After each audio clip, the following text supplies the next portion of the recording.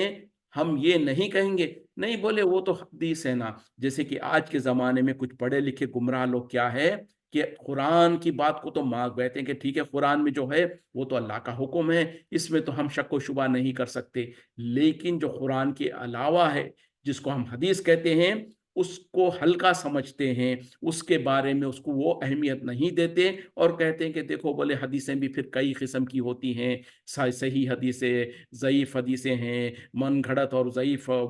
موضوع روایتیں ہیں، اور جو سو اس طریقے سے ہے، تو لہٰذا حدیث کی تو وہ اہمیت نہیں ہے نا، حدیث کی تو بہت ساری شکلیں ہیں نا، یہ اس طریقے سے ہیلے بہانے کرتے ہیں۔ نہیں، ہاں یہ اور باتیں یہ بھی اپنی جگہ ایک حقیقت ہے کہ ظالموں نے شریعت کے اندر ملاوٹ کرنے کی بہت سارے رہتی دنیا اس زمانے سے لے کر آج تک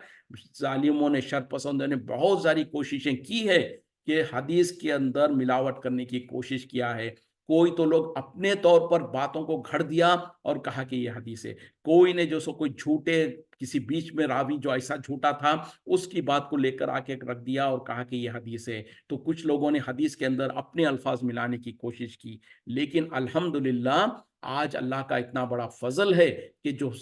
حدیث کی جو کتابیں ہیں ان میں اتنی ساری ریسرچ کر لی گئی ہے، اور پورا کا پورا دودھ کا دودھ پانی کا پانی الگ کر دیا گیا ہے، اور جو صحیح حدیثیں ہیں اس کو الگ کر لیا گیا، جس میں تھوڑا بہت کلام ہے یا تھوڑا موضوع چیزیں ہیں اس کو بھی الگ کر دیا گیا، اور اسی طریقے سے ضعیف روایتیں ہیں اس کو بھی الگ کر دیا گیا۔ تو ایسا کہنا کہ سارے کے سارے حدیث کے بارے میں یہ غلط ہے۔ ہاں جو موضوع ہے، جھوٹی ہیں اور ضعیف روایتیں ہیں، اس کا کوئی اعتبار نہیں ہے، اس کو تو علماء نے الگ کر ہی دیا ہے، لیکن وہ جو صحیح حدیثیں ہیں، صحیح سند سے ثابت ہے، اس کے بارے میں ہم اگر مگر نہیں کر سکتے۔ جتنا حکم ہم کو قرآن کے اوپر عمل کرنا ضروری ہے، اتنا ہی صحیح حدیثوں پر بھی عمل کرنا ہمارے لیے لازم اور ضروری ہے۔ کوئی یہ نہیں کہہ سکتا کہ میرے لیے قرآن کافی ہے، میں قرآن کو اپنے ہاتھ میں رکھ کر اس سے رہنمائی پالوں گا۔ یہ اگر کوئی کہتا ہے تو بہت بڑا احمق انسان ہے وہ، اور وہ جاہل اور گمراہ ہے۔ صرف قرآن ہمارے لیے ہرگز کافی نہیں ہے۔ کیوں کہ قرآن میں بہت جگہوں پر صرف اجماعی طور پر اور سرسری طور پر کچھ احکامات بیان کر دیے گئے ہیں، اس کی شرح، اس کی تفصیل اور اس کو پریکٹیکلی کیسے امپلیمنٹ کرنا ہے، وہ تمام کی تمام چیزیں حدیثوں میں ہی ملتا ہے۔ نبی صلی اللہ علیہ وسلم کی زندگی میں آپ صلی اللہ علیہ وسلم نے اس پر کیسے عمل کیا، اور وہ صحابہ جو کہ آپ کے سب سے پہلے مخاطبین تھے، انہوں نے قرآن کی آیتوں کو سن کر اس پر کیسے عمل کیا، وہ بھی حدیث کی کتابوں میں ہی ملتا ہے۔ تو یہ ساری کی ساری چیزیں اسلام کا حصہ ہے، شریعت کا حصہ ہے، اس کو الگ نہیں کیا جا سکتا ہے۔ تو بہرحال یہاں پر اللہ تعالیٰ یہ احساس یہ بتا دینا چاہتے ہیں کہ نبی صلی اللہ علیہ وسلم کی زبان سے جو بھی الفاظ نکلتے ہیں وہ در حقیقت میں آپ کی خواہش نفس کی باتیں نہیں ہوتی ہیں، وہ تو جو سو وحی کا حصہ ہوتی ہیں، اور وہ اس وقت تک زبان نہیں کھولتے جب تک کہ اللہ کی طرف سے وحی نہ آ جائے، اللہ کی طرف سے اجازت نہ مل جائے۔ علمہ شدید القویٰ، اسے سکھلایا ہے وہ ذات جو کہ سخت اور قوی ہے، سخت اور قوی ہے، یعنی ذو مرتن، بہت طاقتور ہے، فاستویٰ، پھر اس نے قصد کیا، یعنی اب یہاں پر جو فرشتہ نبی صلی اللہ علیہ وسلم کے پاس وحی لایا کرتا تھا ان کی تعریف کی جا رہی ہے، ان کا پہچان اور ان کی انٹروڈکشن کیا جا رہا ہے کہ ان کو، یعنی نبی صلی اللہ علیہ وسلم کو جو سکھاتا ہے، جو وحی لے آتا ہے، وہ فرشتہ سخت و طاقت والا ہے، اور وہ جو سو بہت ہی قوت والا ہے۔ اور پھر اس نے قصد کیا، یعنی جبریل علیہ السلام، اس سے مراد حضرت جبریل علیہ السلام ہے۔ تو اللہ تعالیٰ جو نبی صلی اللہ علیہ وسلم تک وحی بھیجتے تھے وہ کیسے آتی تھی؟ جبریل علیہ السلام کے ذریعے سے آتی تھی۔ تو جبریل علیہ السلام، اللہ تعالیٰ کی طرف سے جب وحی جبریل علیہ السلام کو دی جاتی تو جبریل علیہ السلام اس کو لے کر نبی صلی اللہ علیہ وسلم کے پاس آتے اور آپ کو پڑھا دیتے، آپ کو سکھا دیتے، اور اس کے بعد نبی صلی اللہ علیہ وسلم اس کو یاد کر لیتے، اور یاد کر کر جیسے ہی وحی کا سلسلہ ختم ہوتا جبریل علیہ السلام چلے جاتے، نبی صلی اللہ علیہ وسلم صحابہ کو، جو کاتب وحی تھے وہ صحابہ ہمیشہ تیار رہتے تھے، تو ان کو بلاتے اور ان کو بلا کر جو آیتیں یا جو صورتیں نازل ہوتی تھی وہ ان کو پڑھ کے سنا دیتے تھے، تو صحابہ بھی یاد کر لیتے اور ساتھ ہی ساتھ اس کو لکھتے چلے جاتے تھے۔ تو یہ سلسلہ تھا۔ تو یہاں پر جو وحی لے آتے تھے حضرت جبریل علیہ السلام، ان کے بارے میں کہا جا رہا کہ وہ جبرائیل بہت ہی سخت قوتوں والے اور بہت طاقتوں والے ہیں، اور انہوں نے قصد کیا، وَهُوَ بِالْأُفُقِ الْأَعْلَى، جبکہ وہ آسمانوں میں بلند ترین جگہ پر تھے۔ یعنی ایک مرتبہ جب خاص طور پہ نبی صلی اللہ علیہ وسلم نے جبریل علیہ السلام کو ان کی اصلی شکل میں دیکھا، پوری زندگی میں نبی صلی اللہ علیہ وسلم نے حضرت جبریل علیہ السلام کو 2 ہی مرتبہ ان کے اصلی شکل میں دیکھا، ایک جس کا یہاں پر ذکر کیا جا رہا، اس کے آگے بھی پھر جو ذکر کیا جا رہا ہے وہ ہے سدرۃ المنتہا کے پاس، جب نبی صلی اللہ علیہ وسلم کو اللہ تعالیٰ نے معراج کا شرف عطا فرمایا، آسمانوں میں بلا کر معراج کروائی، اس وقت میں بھی حضرت جبریل علیہ السلام کو ان کے اصلی شکل میں دیکھا تھا نبی صلی اللہ علیہ وسلم نے۔ اور یہ سورہ نجم جو ہے ابتداء کے وحی کی جو ابتدائی صورتیں ہیں اس میں ہیں، تو پہلے جب وحی کی گئی تو اس وقت میں نبی صلی اللہ علیہ وسلم نے حضرت جبریل علیہ السلام کو ان کی اصلی شکل میں دیکھا، اور وہ اصلی شکل میں کیسے تھے؟ جیسے کہ پورا کا پورا آسمان بھر گیا تھا، اور ان کے 600 پر تھے، ایک ایک پر کا حال کیا تھا؟ جیسے کہ مشرق سے لے کے مغرب تک کا پورا آسمان جیسے کہ بھرا ہوا ہے۔ تو اتنی بڑی شخصیت اور اتنی بڑی جو جسمانی جسم کے حامل تھے حضرت جبریل علیہ السلام۔ جب نبی صلی اللہ علیہ وسلم نے پہلی مرتبہ جبریل علیہ السلام کو دیکھا تو بہت زیادہ گھبرا گئے تھے، اور دوڑتے ہوئے جو آپ صلی اللہ علیہ وسلم جو غار حرا میں قیام کیا کرتے تھے، تو وہاں سے آپ صلی اللہ علیہ وسلم نے دوڑتے ہوئے آئے اور حضرت خدیجہ رضی اللہ عنہا کے پاس آئے اور کہا کہ مجھے چادر اڑا دو، مجھے چادر اڑا دو۔ تو اس طریقے سے بہرحال تو پہلی مرتبہ جب نبی صلی اللہ علیہ وسلم نے جبریل علیہ السلام کو ان کے اصلی شکل میں دیکھا تو اس کا یہاں پر ذکر کیا جا رہا کہ وہ جبریل علیہ السلام بہت ہی سخت اور بہت ہی طاقتور ہے، اور انہوں نے وہاں پر آسمانوں کے بلندیوں میں جب تھے وہاں سے انہوں نے قصد کیا، یعنی آہستہ آہستہ نبی صلی اللہ علیہ وسلم کے قریب آ رہے تھے، تو اس کا وہ ذکر کیا جا رہا ہے۔ ثم دنا فتدلی، پھر وہ نزدیک آئے، پھر اور نزدیک آئے، ما کانا قاب قوسین او ادنا، یعنی یہاں تک کہ اتنے قریب ہو گئے جتنا کہ کمان کا 2 حصے، 2 کنارے جو ہوتے ہیں اتنا قریب، یا اس سے بھی قریب، یعنی تیر کمان جو ہوتی ہے نا، اس کی جو کمان کے جو دو حصے ہوتے ہیں اتنا قریب یا اس سے بھی قریب. یعنی پہلے جبریل علیہ السلام آسمانوں میں تھے، آسمانوں کے بلند ترین مقام پر تھے، وہاں سے وہ آہستہ آہستہ نیچے آتے گئے نبی صلی اللہ علیہ وسلم کے قریب، یہاں تک کہ اتنا قریب آ گئے جیسے کہ ایک تیر کمان جو ہوتی ہے اس کی کمان کے دو حصے، دو کنارے جتنے قریب ہوتے ہیں اتنا یا اس سے بھی قریب. فاوحا، تو انہوں نے وحی کی، الا عبدہ، اللہ کے بندے کے طرف، ما اوحا، جو اس نے وحی کی. یعنی جب وہ نیچے آئے نبی صلی اللہ علیہ وسلم کے بہت قریب آ گئے، آ کر انہوں نے نبی صلی اللہ علیہ وسلم پر وحی کی، جو کچھ وحی کیا گیا تھا. ما کذب الفؤاد ما رأى، نہ جھٹلایا دل نے جو کچھ اس نے دیکھا. یعنی نبی صلی اللہ علیہ وسلم نے جو آنکھوں سے دیکھا اس چیز کو ان کے دل نے نہیں جھٹلایا. مطلب کیا ہے کہ جب صحیح ان کی اصلی شکل میں جب نبی صلی اللہ علیہ وسلم نے ان کا دیدار کیا، ان کو دیکھا، تو جو کچھ ان کی آنکھوں نے دیکھا اس کو ان کے دل نے قبول کیا. اچھا، جب میں کہتا ہوں کہ 2 مرتبہ نبی صلی اللہ علیہ وسلم نے حضرت جبریل علیہ السلام کو اصلی شکل میں دیکھا، تو اس کے علاوہ جبریل علیہ السلام کیسے آیا کرتے تھے، تو اس کا بھی جو سو ذکر حدیثوں میں ہے کہ عام طور پہ جب نبی صلی اللہ علیہ وسلم کے پاس جبریل علیہ السلام آتے تو انسانی شکل میں آتے. اور خاص طور پہ ایک صحابی تھے دائیا کلبیا کچھ اس طریقے کا نام ہے ان کے صورت و شکل میں آتے، جو کہ ایک بہت خوبصورت صحابی تھے. تو ان کے صورت و شکل میں نبی صلی اللہ علیہ وسلم کے پاس آیا کرتے تھے اور آپ صلی اللہ علیہ وسلم کو وہی سنا کر، یاد دلا کر چلے جایا کرتے تھے. اور کبھی کبھی اس کے علاوہ بھی، جیسے کہ ایک حدیث جبریل جو مشہور ہے، اس میں آتا ہے کہ صحابہ اکرام نبی صلی اللہ علیہ وسلم کے مجلس میں بیٹھے ہوئے تھے، ایک اچانک انہوں نے دیکھا کہ باہر سے ایک اجنبی شخص آیا جس کے بال بالکل سخت انتہا سے زیادہ کالے تھے اور جسم جو سو بہت خوبصورت تھا اور لباس انتہا سے زیادہ سفید تھا. جو ان کے حضرت عمر رضی اللہ عنہ نے جو اس کے راوی ہے وہ کہتے ہیں کہ اس انسان کو ہم نے پہلے کبھی نہیں دیکھا تھا. تو وہ انسان آئے، سیدھا نبی صلی اللہ علیہ وسلم کے قریب آئے، نبی صلی اللہ علیہ وسلم کے سامنے آمنے سامنے بیٹھ گئے، آپ صلی اللہ علیہ وسلم کے رانوں پر اپنا ہاتھ رکھا، پھر اس کے بعد نبی صلی اللہ علیہ وسلم سے سوال کرنے لگے. جب نبی صلی اللہ علیہ وسلم سوال کا جواب دیتے تو کہتے کہ آپ نے سچ کہا. تو جبریل حضرت عمر رضی اللہ عنہ کہتے ہیں کہ ہم کو حیرانگی ہو رہی تھی کہ یہ کون شخص ہے. سب سے پہلے تو ہم اس کو پہچانتے نہیں، یعنی مدینے کا شخص نہیں لگتا، کیونکہ مدینے کے لوگ وہ نبی صلی اللہ علیہ وسلم صحابہ ان کو جانتے تھے. تو کہا کہ ابھی ہم ان کو نہیں دیکھے کہ یہ انسان نا پہچان کا ہے، اور جو سو سیدھے آیا نبی صلی اللہ علیہ وسلم سے ایسے بات کر رہے ہیں جیسے کہ پرانی پہچان ہے. پھر اس کے بعد جب نبی صلی اللہ علیہ وسلم سے سوال کرتے ہیں اور نبی صلی اللہ علیہ وسلم جب جو سو جواب دیتے ہیں تو خود کہتے ہیں کہ آپ نے سچ کہا. تو بہرحال وہ کچھ سوالات کر رہے تھے، نبی صلی اللہ علیہ وسلم جواب دے رہے تھے. اس کے بعد وہ شخص اٹھا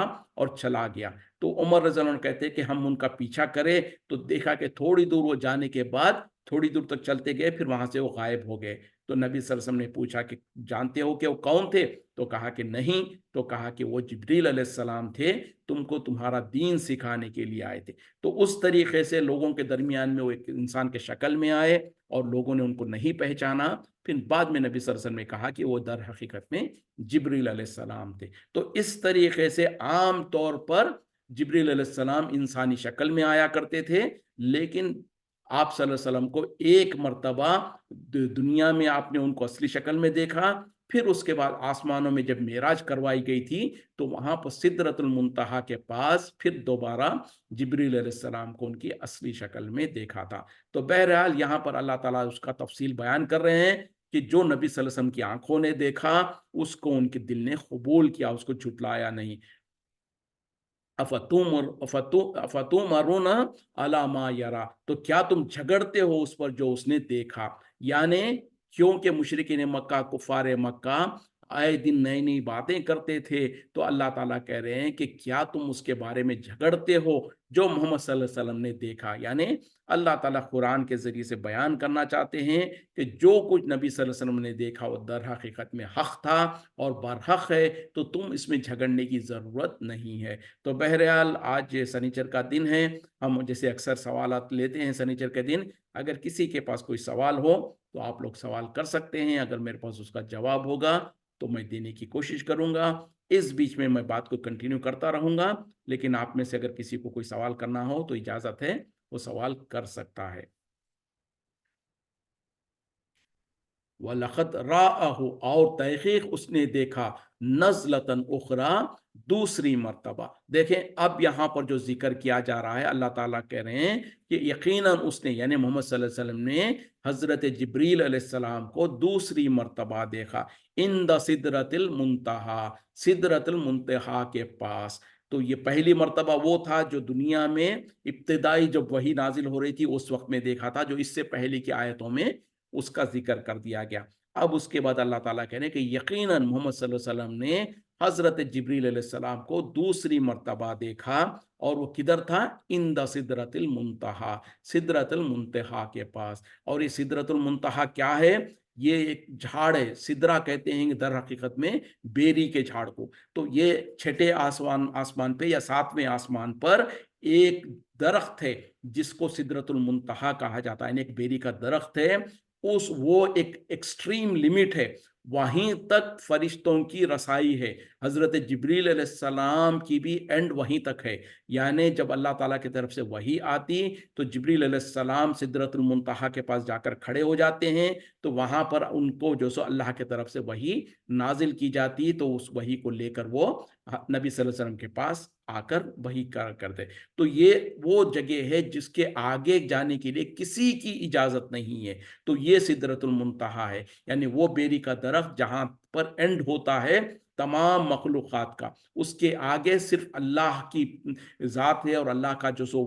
وہ ہے. تو بہرحال وہاں تک جبریل علیہ السلام بھی اسی جگہ تک جا سکتے ہیں, اس کے آگے آپ کی بھی رسائی نہیں ہے. تو وہاں پر اللہ تعالی نبی صلی اللہ علیہ وسلم نے حضرت جبریل علیہ السلام کو دوسری مرتبہ دیکھا, جس کا یہاں پر ذکر کیا جا رہا ہے. اندہا جنت الماوا, اس کے نزدیک ہے جنت الماوا. تو ٹھیک ہے, اب پہلے سدرۃ المنتہا ہم سمجھ گئے, تو اللہ تعالیٰ کہہ رہے ہیں کہ وہی سدرۃ المنتہا کے پاس ہی جنت الماوا ہے, یعنی وہ جنت جس میں حضرت آدم علیہ السلام کو رکھا گیا تھا, اور وہی جنت جس میں انشاءاللہ ہم اور آپ تمام آخرت میں جب قیامت قائم ہوگی, حساب کتاب ہوگا, تو اللہ تعالیٰ تمام مومنوں کو, ایمان والوں کو جنت میں جگہ دے گا. تو وہ جنت وہیں پر سدرۃ المنتہا کے پاس ہے. تو اچھا, اب یہاں پر یہ جتنی بھی ذکر کیا جا رہا ہے نا, اس میں جیسے کہ ہم بھی سیاق کو دیکھ کر بھی سمجھ سکتے ہیں کہ اللہ تعالیٰ اس ملاقات کا ذکر کر رہے ہیں جو حضرت جبریل علیہ السلام اور نبی صلی اللہ علیہ وسلم کے درمیان میں تھی, اس کو ذکر کیا جا رہا ہے. لیکن ہمارے ملکوں میں خاص طور پہ کچھ برے مولویوں نے اس کو تعبیر کرنے کی کوشش کیا ان آیتوں کو اور اس کا ذکر کو لے کر, کہ در حقیقت میں اس میں ذکر ہے نبی صلی اللہ علیہ وسلم کی ملاقات اللہ سے, اور اللہ کے ساتھ جو نبی صلی اللہ علیہ وسلم کی ملاقات ہوئی, اور یہ دعویٰ کرتے ہیں کہ نبی صلی اللہ علیہ وسلم نے اللہ کا دیدار کیا, اور لہٰذا یہ آیتوں کو اس کی تعبیر کرتے ہوئے اس کے طرف منسوب کرتے ہوئے کوشش کرتے ہیں کہ اس سے یہ ثابت کریں کہ نبی صلی اللہ علیہ وسلم نے اللہ کا دیدار کیا اور اللہ کو دیکھا. تو در حقیقت میں یہ بالکل بے بنیاد تعبیر ہے, اور اس میں کہیں پر بھی یہ ثابت نہیں ہو رہا ہے کہ یہ اللہ تعالیٰ کے بارے میں آیتیں ہیں, بلکہ واضح طور پر ہے, اور اس سے ثابت ہو رہا ہے کہ در حقیقت میں یہ حضرت جبریل علیہ السلام کے بارے میں ہیں. اور جبریل علیہ السلام کو جب نبی صلی اللہ علیہ وسلم نے دنیا میں ایک مرتبہ دیکھا تھا, پھر دوسری مرتبہ سدرۃ المنتہا کے پاس جب آپ کو معراج کروائی گئی تھی اس وقت میں دیکھا تھا. تو ان آیتوں میں اسی کا ذکر ہے, نہ کہ اللہ سے جو ملاقات ہوئی. اچھا, نبی صلی اللہ علیہ وسلم کی جب معراج میں اللہ سے جب ملاقات ہوئی تو وہ کیسے ہوئی؟ آپ صلی اللہ علیہ وسلم نے اللہ سے گفتگو کی, آپ صلی اللہ علیہ وسلم نے اللہ سے بات کی, لیکن آپ صلی اللہ علیہ وسلم نے اللہ کو نہیں دیکھا, آنکھوں سے بالکل براہ راست نہیں دیکھا. کیوں؟ کہ اس کی دلیل وہی ہے جو قرآن میں بھی اللہ تعالیٰ نے کہا, جب موسیٰ علیہ السلام نے جو سو خواہش کیا تھا کوہ طور پر کہ اے اللہ میں تجھے دیکھنا چاہتا ہوں, تو اللہ تعالیٰ نے کہا کہ لن ترانی, تم مجھے ہرگز نہیں دیکھ سکتے. تو پتا کیا چلا, ایک عام قانون تھا جس کو اللہ تعالیٰ نے ذکر کر دیا موسیٰ علیہ السلام کے سامنے کہ اے موسیٰ، نہ ہی تم نہ ہی کوئی اور دنیا کی آنکھوں سے اللہ کا دیدار نہیں کر سکتے۔ پھر اللہ تعالیٰ نے جب موسیٰ علیہ السلام کو کہا کہ ٹھیک ہے، اگر تم اصرار کرتے ہی ہو تو میں اپنھی تھوڑی سی تجلی اس کوہ طور پر ڈالتا ہوں، اگر وہ اپنی جگہ قائم رہ گیا تو یقیناً تم مجھے دیکھ پاؤ گے۔ پھر جیسے کہ وہ واقعہ ہم پڑھ چکے ہیں، جب اللہ تعالیٰ نے اپنی تجلی کو کوہ طور پر ڈالا تو راکھ بن جل کے راکھ ہو گیا اور موسیٰ علیہ السلام بے ہوش ہو گئے۔ جب موسیٰ علیہ السلام کو ہوش آیا تو آپ نے کہا کہ یا اللہ، میں توبہ کرتا ہوں، یقیناً میں جو سو اس بات سے میں غلط فہمی میں تھا۔ اسی طریقے سے جب نبی صلی اللہ علیہ وسلم کو معراج ہوئی، اس کے بعد جب آپ واپس آئے اور صحابہ اکرام کے سامنے جب معراج کا واقعہ بیان کیا تو صحابہ نے پوچھ لیا، کیا نبی صلی اللہ علیہ وسلم آپ نے اللہ کا دیدار کیا؟ تو نبی صلی اللہ علیہ وسلم نے کہا کہ اس کو کیسے دیکھا جا سکتا ہے، وہ تو نور ہے اور اس پر نور کے پردے ہیں۔ تو بہرحال یہ صحیح مسلک اور صحیح عقیدہ یہی ہے کہ نہ ہی موسیٰ علیہ السلام، جیسے موسیٰ علیہ السلام نے اللہ کو اپنی آنکھوں سے نہیں دیکھ پائے، نبی صلی اللہ علیہ وسلم نے بھی زندگی میں اللہ کو اپنی آنکھوں سے نہیں دیکھا۔ ایون معراج کے وقت میں بھی آپ صلی اللہ علیہ وسلم نے اللہ کو دیدار نہیں کیا، ہاں آپ نے اللہ سے بات کی، اللہ سے گفتگو کی، جیسے کہ موسیٰ علیہ السلام سے بھی اللہ تعالیٰ نے کلام کیا تھا۔ اس کے بعد نبی صلی اللہ علیہ وسلم نے کہا کہ کل قیامت میں جب جنتی جنت میں چلے جائیں گے، اس کے بعد جو سو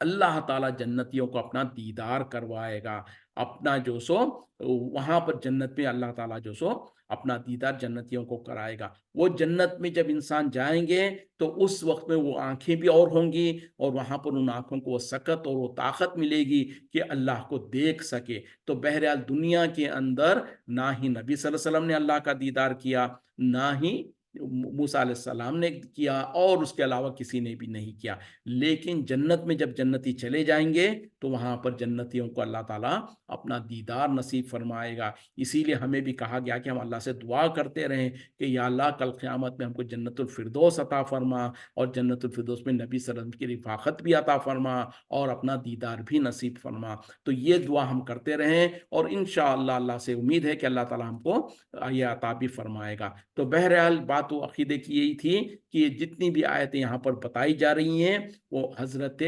جبریل علیہ السلام کا نبی صلی اللہ علیہ وسلم کو دیدار کرنا اور ان کو دیکھنا، اس کے بارے میں ہے، نہ کہ اللہ کے بارے میں۔ تو بہرحال یہ معاملہ ہے اور یہ ساری کی ساری چیزیں ہیں۔ اس کے آگے بات انشاءاللہ اگلے کلاس میں کریں گے، وقت تقریباً ختم ہو رہا ہے، یہیں پر رکتے ہیں۔ وآخر دعوانا ان الحمد للہ رب العالمین، سبحانک اللہم بحمدک، اشہد ان لا الہ الا انت، استغفرک و اتوب الیک۔ السلام علیکم ورحمۃ اللہ وبرکاتہ۔